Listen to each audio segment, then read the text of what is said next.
how to make your Instagram account private in 2024. So that's quite simple and interesting, guys. In this video I will tell you that how you can easily make your Instagram account private in 2024 with a new update of Instagram application. So that's quite simple and interesting.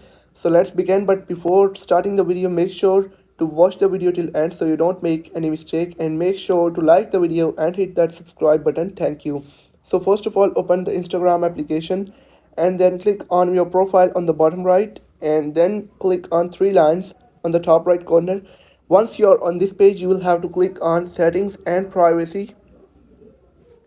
Now scroll down a bit, and under who can see your contact section, you can find an option of account privacy. Simply click on it, and right on the top you'll find an option of private account.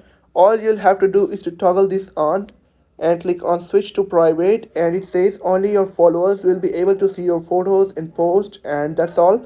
And simply click on switch to private. Now your Instagram account is private. I hope you have found the video helpful.